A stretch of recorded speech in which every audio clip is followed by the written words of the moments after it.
চলুন প্রথম গল্পটা জেনে নেওয়া যাক। ডন ফাহিম আর অফিসার তনুজা। আমাদের গল্পের ডন ফাহিম সাহেব, তিনি কোনো ইতালীয় মাফিয়া নন। তার সাম্রাজ্য ঢাকার একটি বিরাট গোডাউন জুড়ে। বাইরের লোক জানেন তিনি হয়তো অবৈধ অস্ত্র বা টাকার বান্ডিল নিয়ে খেলা করেন, কিন্তু আসল কথা হলো ডন ফাহিমের একমাত্র প্রেম ভেজালমুক্ত সরিষার তেল এবং পারফেক্ট ডকুমেন্টেশন। হ্যাঁ, ফাহিম সাহেব মাফিয়া নামটা ব্যবহার করেন কারণ তাতে তার সাপ্লাই চেইন পার্টনাররা ভয় পায় এবং সময় মতো ডেলিভারি দেয়। তিনি এতই গোছানো যে গোডাউনে সব সরিষার তেলের টিনের গায়ে লটের নাম্বার, তেলের ঘনত্ব এবং কোন কৃষকের কাছ থেকে কেনা হয়েছে তা নির্ভুলভাবে লেখা থাকে।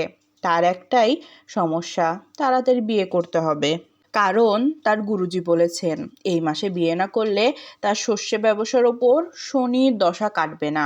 অন্যদিকে আমাদের গল্পের নায়িকা তনুজা হক ডিবি পুলিশের একজন টপ অফিসার। তার টার্গেট ফাহিম রশি ওরফে ক্লিন ডন। তনুজার ধারণা সরিষার তেলের টিনের ভেতর দিয়ে ফাহিম সাহেব বিদেশে গুপ্তচর বৃত্তি বা স্বর্ণ চোরাচালান করেন। যখন তনুজা শুনল ফাহিম দ্রুত একজন বেনামি বউ খুঁজছেন, সে একাই মিশনে নেমে পড়ল। তনুজা মনে মনে ভেবেছিল, ভালো চান্স, ফাহিমের রান্নাঘরে না মানে ভেতরের ঘরে ঢুকতে হবে। 2 সপ্তাহের মধ্যে প্রমাণ হাতে না এলে আমি এই লোককে হাজতে ঢুকাবই। ফাহিমকে বলা হলো তনুজা নাকি এক অতি সাধারণ চুপচাপ মেয়ে, যে কিনা ঘর গোছাতে দারুণ ওস্তাদ, আর ফাহিম এতেই খুশি। বিয়ের রাতে ফাহিম তার সদ্য বিবাহিত স্ত্রী তনুজাকে, যে ছদ্মনামে এখন তানিয়া, নিয়ে বিশাল ঝকঝকে নতুন ফ্ল্যাটে ঢুকলেন। তনুজা ভেতর ভেতর উত্তেজিত। কোথায় লুকিয়ে আছে অস্ত্র? ডাবল ফ্লোর নাকি গুপ্ত সিন্ধুক? ফাহিম ঘরে ঢুকেই পকেট থেকে একটা লেবেল মেশিন বের করলেন। ফাহিম গভীর ও কমান্ডিং স্বরে বলল, দেখো তানিয়া, আমাদের সম্পর্কটা হলো একটা নিট অ্যান্ড ক্লিন বিজনেস চুক্তি। এখানে আবেগ নয়, সিস্টেম চলবে। তিনি একটা কাগজের ফাইল তানুজার দিকে এগিয়ে দিলেন। ফাহিম বলল, এটা হলো আমাদের শোবার ঘরের অপারেশন ম্যানুয়াল। কাল সকাল থেকে তোমার প্রথম কাজ আমার শার্টগুলো কালার কোড অনুযায়ী ওয়ারড্রোবে হ্যাং করতে হবে। হালকা নীল শার্ট কখনই গাঢ় নীলের পাশে রাখা যাবে না। এটা আমাদের কর্পোরেট ডিসিপ্লিন। তনুজা মনে মনে, কর্পোরেট ডিসিপ্লিন? এই লোকটা কি সিরিয়াসলি কোনো ক্রাইম করে নাকি অর্গানাইজেশন চার্ট নিয়ে কবিতা লেখে? তনুজা সুযোগ বুঝে খাটের পায়ার কাছে একটা মাইক্রো ক্যামেরা লাগাতে গেল। ফাহিম চিৎকার করে বলল, আরে খাটের নিচে কি করছো? ওই জায়গাটা আমার বেড ফাইল রাখার জন্য নির্দিষ্ট করা। তুমি কি জানো না বেডের চারপাশে ক্লিন স্পেস থাকা বাধ্যতামূলক? তনুজা পুলিশ মেজাজ চেপে লাজুক সাজে বলল, আহা স্বামীজি, আমি আমি দেখছিলাম মশা আছে কি না। আপনার স্বাস্থ্য নিয়ে খুব চিন্তায় তো। ফাহিম চোখ ছোট করে বলল, মশা? মশা তো শুধু গোডাউনে থাকার কথা, এখানে নেই। তুমি বরং এখন আমার বাথরুম চার্ট চেক করো, সাবানটা যেন লিকুইড সোপের বাঁ দিকে থাকে। তানুজা মাথায় হাত দিয়ে বসে পড়ল। তার 2 দিনের ট্রেনিং শেষ, কিন্তু এই ওসিডি ডনকে ধরা তার চেয়ে কঠিন। গোয়েন্দাগিরি এবং সর্ষে তেলের রহস্য। তনুজা তার মিশনের হাল ছাড়ল না।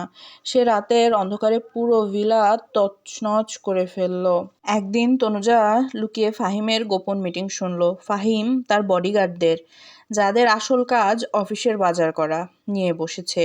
ফাহিম মেজাজ খারাপ করে বলল, বলো এই মাসে সরিষার তেলের ঘনত্ব রিপোর্ট কেন 0.1% কম এসেছে? কে ডিলটা দেখেছিল? আমি কি বলেছিলাম তা মনে নেই? তেলের পিউরিটি নিয়ে কোনো কম্প্রোমাইজ চলবে না। এই রিপোর্ট নিয়ে দ্রুত একটা বিচার সভা বসাতে হবে। ফাহিম টেবিলে থাপ্পড় মেরে উঠে বলল, আবহাওয়া কি আমার সাপ্লাই চেইন ম্যানেজমেন্টের অংশ? Very bad, very bad. Tanuja আড়ালে, সালিশ বসাবে সর্ষের তেলের ঘনত্ব নিয়ে? এই লোক কি আমায় পাগল করে দেবে?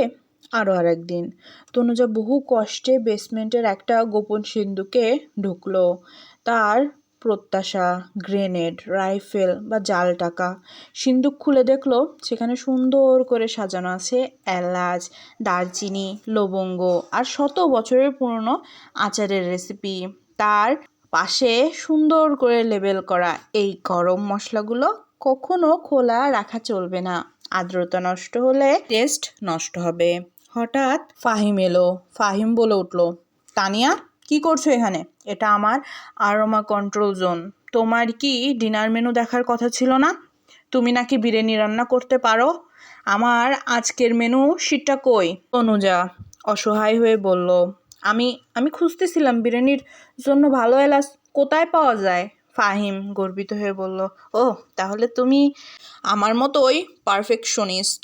দেখো, এই এলাচগুলো আমার কাছে অমূল্য, এগুলোর একটা দানাও যেন না হারায়, এটা আমাদের পারিবারিক সম্পদ। 1 সপ্তাহ পর তনুজা হাল ছেড়ে দিল। এই লোককে মাফিয়া বলে গ্রেফতার করা যায় না। সে তার বসকে কি রিপোর্ট করবে? স্যার, তিনি খুব গোছানো। একদিন রাতে ফাহিম যখন তার সাপ্তাহিক ফ্যামিলি বাজেট তৈরি করছিল, তনুজা তার সামনে গিয়ে দাঁড়ালো। তার চোখে আগুন। তনুজা তীক্ষ্ণ পুলিশি কণ্ঠে, মিস্টার ফাহিম রশি, আর নাটক নয়।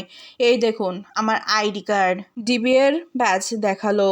আমি ডিটেকটিভ তনুজা হক। আমি এখানে এসেছিলাম আপনাকে আপনার অবৈধ ব্যবসার জন্য গ্রেফতার করতে। অস্ত্র, টাকা, চোরাই চালান সব স্বীকার করুন। ফাহিম চশমা খুলে টেবিলের ওপর রাখলেন। তারপর হঠাৎই বাচ্চাদের মতো হাউমাউ করে কাঁদতে শুরু করলেন।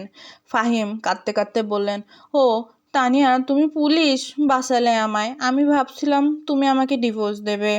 তনুজা হতভম্ব, ডিভোর্স? কি বলছো? আমি তোমাকে ধরার জন্য এসেছি। ফাহিম, ধরা? আমি তো কোনো ক্রাইম করিনি। আমার একমাত্র ভুল হলো আমি শুধু একটা সরকারি টেন্ডার জেতার জন্য আমার তেলের ঘনত্ব রিপোর্টে সামান্য ভুল তথ্য দিয়েছিলাম। কিন্তু আমার সব ব্যবসা পরিষ্কার। আমার তো ভয় হচ্ছিল তুমি যদি আমার রান্নাঘরের চামচগুলো সাইজ অনুযায়ী গোছানোটা নষ্ট করো। ফাহিম তার দুটো হাত তনুজার দিকে বাড়িয়ে দিয়ে বলল, তুমিই একমাত্র বউ যে আমার ওয়াশরুমের ম্যানুয়াল দেখে কোনো প্রশ্ন করনি। আমি ভেবেছিলাম তুমি সেই মানুষ যে আমার সিস্টেমকে বুঝবে। তনুজা তার পুলিশের সিরিয়াস মুখটা ধরে রাখতে পারল না। সে হাসতে হাসতে চেয়ারে বসে পড়ল। একজন ডন তার বউয়ের কাছে সংসার ভেঙে যাওয়ার ভয়ে কাঁদছে। অবশেষে তনুজা তার বসকে রিপোর্ট করলো, স্যার, ফাহিম রশি কোনো ডন নয়, তিনি একজন অতিরিক্ত গোছানো ব্যক্তি। File closed.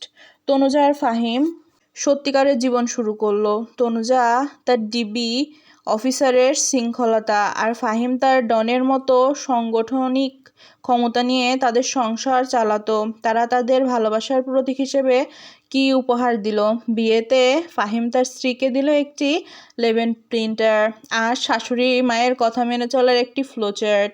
আর তনুজা ফাহিমকে উপহার দিল একটি কমপ্লিট ফাইল কভার সেট।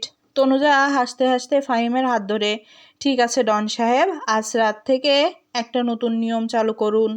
তোমার শার্ট এবার থেকে শুধুমাত্র আবেগ অনুভূতি অনুযায়ী সাজানো হবে, কালার কোড চলবে না। ফাহিম আদরের চোখে, ঠিক আছে ডার্লিং, তবে নতুন সিস্টেমের যৌক্তিকতা প্রমাণ করতে হবে কিন্তু। রিপোর্ট ছাড়া কোনো কাজ চলবে না। এভাবেই করা ডিবি অফিসার আর অতিরিক্ত গোছানো ডনের সংসার চলল সুখে শান্তিতে, একেবারে নিয়ম মেনে।